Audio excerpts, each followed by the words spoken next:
ಎಲ್ಲರಿಗೂ ನಮಸ್ಕಾರ ಸ್ನೇಹಿತರೆ. ಸಾಲಗಾರರಿಗೆ ಇದೀಗ ಗುಡ್ ನ್ಯೂಸ್. ಮಾಹಿತಿಯೊಂದು ಒದಗಿದೆ. RBI ಇದೀಗ ಬಿಗ್ ರಿಲೀಫ್ ಅನ್ನ ಸಾಲಗಾರರಿಗೆ ನೀಡಿದೆ. ಹಾಗಿದ್ರೆ ಏನು ಆ ಗುಡ್ ನ್ಯೂಸ್ ಅಂತ ತಿಳಿಯಲು ವಿಡಿಯೋವನ್ನ ಪೂರ್ತಿಯಾಗಿ ವಾಚ್ ಮಾಡಿ. ಗೃಹ ವಾಹನ ಹಾಗೂ ವೈಯಕ್ತಿಕ ಸಾಲಗಳ ಬೇರಿನ ಬಡ್ಡಿ ಪಾವತಿಸುವ ಕೋಟ್ಯಾಂತರ ಸಾಲಗಾರರಿಗೆ ಭಾರತೀಯ ರಿಸರ್ವ್ ಬ್ಯಾಂಕ್ ಏನಿದೆಯೋ ಇದೀಗ ದೊಡ್ಡ ರಿಲೀಫ್ ಅನ್ನ ನೀಡಿದೆ.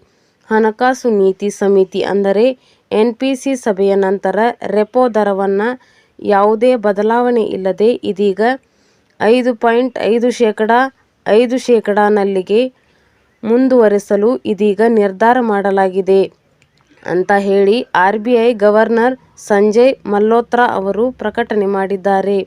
ರೆಪೋ ದರ ಸ್ಥಿರವಾಗಿ ಮುಂದುವರಿಯುವುದರಿಂದ ಬ್ಯಾಂಕುಗಳು ಸಾಲದ ಮೇಲಿನ ಬಡ್ಡಿ ದರಗಳನ್ನು ತಕ್ಷಣಕ್ಕೆ ಹೆಚ್ಚಿಸುವ ಸಾಧ್ಯತೆಗಳು ಕೂಡ ಕಡಿಮೆಯಾಗಲಿದೆ.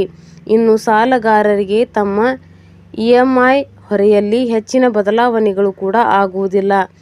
ಅದೇ ರೀತಿ ಪ್ರಮುಖ ದರಗಳು ಹೀಗಿದ್ದು, ರೆಪೋ ದರ ಯಥಾಸ್ಥಿತಿ 5.5% ನಲ್ಲಿದ್ದು, SDF ದರ 5.25% ನಲ್ಲಿ ಮುಂದುವರಿಕೆಯಾಗಲಿದೆ.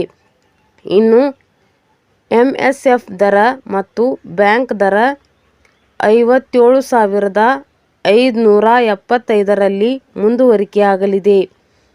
ಈ ನಿರ್ಧಾರಕ್ಕೆ ಮುಖ್ಯ ಕಾರಣ ಏನಪ್ಪಾ ಅಂತ ಅಂದ್ರೆ ದೇಶದಲ್ಲಿ ಹಣದುಬ್ಬರದ ದರದಲ್ಲಿ ಆಗಿರುವಂತಹ ಗಣನೀಯ ಇಳಿಕೆಯಾಗಿದೆ. ಈ ವರ್ಷ ಸರಾಸರಿ ಹಣದುಬ್ಬರವನ್ನ ಈ ಹಿಂದೆ ಅಂದಾಜು ಮಾಡಿದ 3.7% ಮತ್ತು 3.1% ರಿಂದ ಈಗ 2.66%ಕ್ಕೆ ಪರಿಷ್ಕರಣೆ ಮಾಡಲಾಗಿದೆ.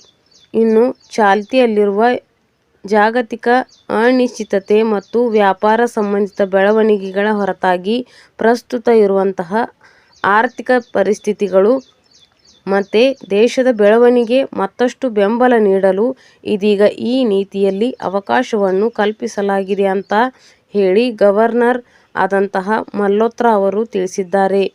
ಇನ್ನು ಕೋರ್ ಹಣದುಬ್ಬರವು ಸಹ ನಿಯಂತ್ರಣದಲ್ಲಿ ಉಳಿಯುವ ನಿರೀಕ್ಷೆ ಇದೆ ಅಂತ ಹೇಳಿ ಇದೀಗ ಸಮಿತಿ ಕೂಡ ಅಭಿಪ್ರಾಯಪಟ್ಟಿದೆ.